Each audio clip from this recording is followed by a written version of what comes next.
Dubbing artist Bhagyalakshmi നമ്മളോടൊപ്പം ചേരുകയാണ്. നേരത്തെ ഇപ്പോൾ ഒരു തൃശ്ശൂരിൽ നിന്നൊരു പരാതിക്കാരി പറഞ്ഞത് തൻ്റെ ദുരനുഭവം മാധ്യമങ്ങളോട് പറഞ്ഞപ്പോൾ ഭാഗ്യലക്ഷ്മി ശാസിച്ചു എന്നതാണ്. എന്താണ് അതിലെ വസ്തുത? എനിക്ക് വളരെ തമാശയായിട്ട് തോന്നി. കാരണം ഇത് ആരാ എന്താന്ന് തന്നെ എനിക്ക് മനസ്സിലായില്ല. ഇന്നലെ എനിക്ക് തോന്നുന്നു അവിടെ ഫെഫ്കയുടെ മീറ്റിംഗ് നടന്നു 10-65 സ്ത്രീകൾ ഉണ്ടായിരുന്നു എന്നാണ് അതിൻ്റെ കണക്ക്. എനിക്കറിയില്ല. ഞാനും ഇവരെപ്പോലെ ഒരാളായിട്ടാണ് അവിടെ പോയിരുന്നത്. ഞാനല്ല ആ മീറ്റിംഗ് കണ്ടക്ട് ചെയ്തത് പോലും ഞാനല്ല. ഞാൻ വേദിയിലില്ലായിരുന്നു. പിന്നെ എനിക്ക് എങ്ങനെ അവരോട് അതങ്ങനെ പറയാനുള്ള അധികാരം എന്താ? അപ്പോൾ എല്ലാവർക്കും സംസാരിക്കാനുള്ള അവസരം എന്നെയും ഒരു സാധാരണ വ്യക്തിയായിട്ട് സംസാരിക്കാനാണ് അവിടെ സ്റ്റേജിലേക്ക് വിളിച്ചത്. അപ്പോൾ ഈ മീറ്റിംഗ് തുടങ്ങുന്നതിന് മുമ്പ് എല്ലാവരും വന്ന്, ഞാനിപ്പോൾ ഇത്രയും വർഷങ്ങളായിട്ട് ഉള്ള ഒരു സ്ത്രീയാണല്ലോ. അപ്പോൾ എല്ലാവരും എൻ്റെ അടുത്ത് വന്ന്, ചേച്ചി അത് കോസ്റ്റ്യൂം ഡിസൈനേഴ്സും മേക്കപ്പ് ആർട്ടിസ്റ്റുകളും ഹെയർ ഡ്രസ്സേഴ്സും എല്ലാവരും വന്ന് എന്നെ കാണുന്നു, ഷേക്ക് ഹാൻഡ് തരുന്നു, പിന്നെ കെട്ടിപ്പിടിക്കുന്നു ഒക്കെ ചെയ്യുന്നുണ്ട്. പക്ഷേ 2 സ്ത്രീകൾ പടി കയറി വരുമ്പോൾ തന്നെ എന്തോ എന്നോടൊരു വ്യക്തി വിരോധത്തോടു കൂടി തുറിച്ചു നോക്കിക്കൊണ്ട് ഇങ്ങനെ കയറി വന്നപ്പോൾ ഞാൻ വിചാരിച്ചു, ഇവരാരാണ്, ഇവരെന്തിനാണ് ഇങ്ങനെ എന്നോടിങ്ങനെ ഒരു ശത്രുതാ മനോഭാവത്തോടു കൂടി എന്നെ നോക്കുന്നതെന്നൊക്കെ വിചാരിച്ചു. ഞാൻ പിന്നെ അത് അത്ര ശ്രദ്ധിക്കാൻ പോയില്ല. ഓക്കെ, ചില ആൾക്കാരങ്ങനെ ആയിരിക്കാം. പക്ഷേ മീറ്റിംഗ് തുടങ്ങിയപ്പോൾ ആദ്യം മീറ്റിങ്ങിൽ സംസാരിച്ച് തുടങ്ങിയത് ബി ഉണ്ണികൃഷ്ണനായിരുന്നു. ബി ഉണ്ണികൃഷ്ണൻ എനിക്ക് തോന്നുന്നു ഒരു 4 വരി സംസാരിക്കുമ്പോഴത്തേക്കും ഈ പറയുന്ന സ്ത്രീ അങ്ങോട്ട് ഷൗട്ട് ചെയ്യാൻ തുടങ്ങി. അപ്പോൾ എല്ലാ മെമ്പേഴ്സും പറഞ്ഞു, സംസാരിച്ചുകൊണ്ടിരിക്കുകയല്ലേ, സംഘടനയുടെ സെക്രട്ടറി സംസാരിച്ചുകൊണ്ടിരിക്കുകയല്ലേ, മുഴുവനും പറയാൻ അനുവദിക്കുമോ, എന്താണ് അദ്ദേഹത്തിന് പറയാനുള്ളത് കേൾക്കുക. പക്ഷെ അവരത് കേൾക്കുന്നില്ല.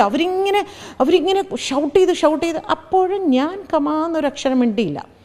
അത് കഴിഞ്ഞ് എന്നെ സംസാരിക്കാൻ വിളിച്ചു. ഞാൻ സംസാരിക്കാൻ എഴുന്നേറ്റപ്പോൾ ഞാൻ എൻ്റെ ജീവിതത്തിലുണ്ടായ അനുഭവങ്ങൾ ഞാൻ അവരോട്, നിങ്ങളിൽ എത്ര പേർക്ക് എന്നെ അറിയാമെന്ന് എനിക്കറിയില്ല, എൻ്റെ ജീവിതത്തിൽ ഇങ്ങനെ ഒരു സന്ദർഭം എനിക്ക് ഉണ്ടായിട്ടുണ്ട്. ആ സന്ദർഭത്തിൽ ഞാൻ അവിടെ വെച്ച് തന്നെ കൊടുക്കേണ്ട രീതിയിൽ ഒരു മറുപടിയും കൊടുത്ത് ഞാൻ ഇറങ്ങിപ്പോയിട്ടുണ്ട്. അതിനുശേഷം എനിക്ക് ഇത്തരത്തിലൊരു അനുഭവം എനിക്ക് ഉണ്ടായിട്ടില്ല. എനിക്ക് നിങ്ങളോട് എല്ലാവരോടും പറയാനുള്ളത് ഇത്രയേ ഉള്ളൂ.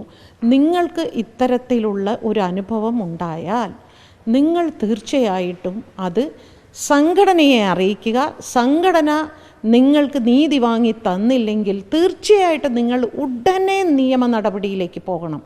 അതല്ലാതെ 2, 3, 4 വർഷം ഇത് ഒളിപ്പിച്ചു വെച്ചുകൊണ്ട് പിന്നീട് നിങ്ങൾ ഇത് പുറത്ത് പറയരുത്. അങ്ങനെ വരുമ്പോൾ ഈ കേസ് പോലും മുമ്പോട്ട് പോകാൻ കുറേ കൂടി കാലതാമസമുണ്ടാകും. അതുകൊണ്ട് സ്ത്രീകൾ ശക്തരാവുക.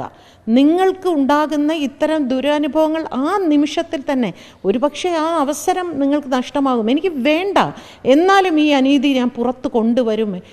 ഇതാണ് ഞാൻ പറഞ്ഞത്. ഇത് മാത്രമല്ല, ഞങ്ങളുടെ കയ്യിൽ 3 ക്യാമറ വെച്ചാണ് ഫുൾ എൻ്റയർ മീറ്റിംഗ് ഞങ്ങൾ ഷൂട്ട് ചെയ്തത്. ഫെഫ്ക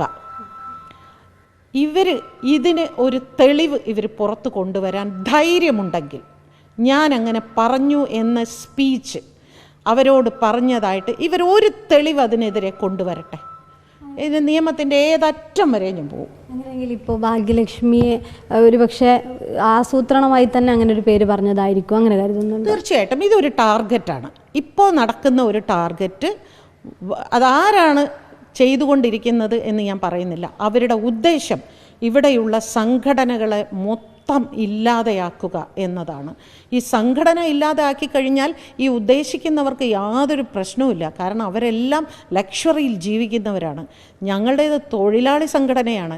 ഞങ്ങൾക്ക് കുറേ ഡബ്ബിംഗ് ആർട്ടിസ്റ്റുകളുണ്ട്. എനിക്ക് ജോലി ചെയ്താൽ എൻ്റെ കാശ് വാങ്ങാനൊക്കെ എനിക്കറിയാം. എൻ്റെ കാശ് ഞാൻ പ്രൊഡ്യൂസറുടെ അടുത്ത് എൻ്റെ പൈസ തന്നിട്ട് ബാക്കി ഡബ്ബിയുള്ളൂ എന്ന് പറയാനുള്ള തൻ്റെ ഇടം എനിക്കുണ്ട്. എനിക്കെതിരെ എന്ത് പ്രശ്നം വന്നാലും എനിക്കത് ഫേസ് ചെയ്യാൻ പറ്റും.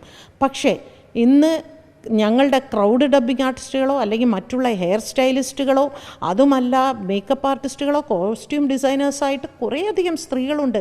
അവർക്കൊക്കെ ഈ വേതനം എന്ന് പറയുന്നത് വളരെ എന്താ പറയുക, വ്യക്തമായ ഒരു വേതനവും അതുപോലെ തന്നെ അത് കൃത്യമായ വേതനവും കൃത്യസമയത്ത് കിട്ടുകയും ചെയ്യുന്നത് തീർച്ചയായിട്ടും സംഘടന ഉള്ളതുകൊണ്ട് തന്നെയാണ്. അതിനെ നമ്മൾ നിഷേധിച്ചിട്ട് കാര്യമില്ല. ഈ എല്ലാവർക്കും ചെറിയ തെറ്റുകൾ സംഭവിക്കും. നമ്മളാരും ദൈവങ്ങളൊന്നുമല്ല, നമ്മളൊക്കെ മനുഷ്യരാണ്. അത് അമ്മ സംഘടനയിലുള്ളവരാണെങ്കിലും ഫെഫ്കയിലുള്ളവരാണെങ്കിലും WCCയിലുള്ളവർക്കും എല്ലാവർക്കും തെറ്റുകൾ സംഭവിക്കുന്നുണ്ട്. ആ തെറ്റുകൾ നമ്മൾ അങ്ങോട്ടും ഇങ്ങോട്ടും പരസ്പരം ചർച്ച ചെയ്ത് നമ്മളത് നിവർത്തി ചെയ്യുക, അതിനെ ഇല്ലാതെയാക്കുക എന്നല്ലാതെ ഒരു പ്രസ്ഥാനത്തെ അങ്ങ് അടിച്ച് ആക്ഷേപിച്ച അങ്ങനെയാണെങ്കിൽ ഇവിടെ ആരും WCC ഇല്ലാതെയാക്കണം എന്ന് ആരും പറയുന്നില്ലല്ലോ. എന്തിനാണ് അവരിങ്ങനെ ഒരു ആയുധവുമായി ടാർഗറ്റ് ചെയ്തുകൊണ്ട് കുറച്ചധികം പേര്, അതായത് ഞാൻ തീർച്ചയായിട്ടും എൻ്റെ സംഘടനയുടെ ഭാഗത്ത് എന്ന് പറയുന്നതിനേക്കാൾ സ്ത്രീകളുടെ ഭാഗത്ത് നിന്നാണ് സംസാരിക്കുന്നത്.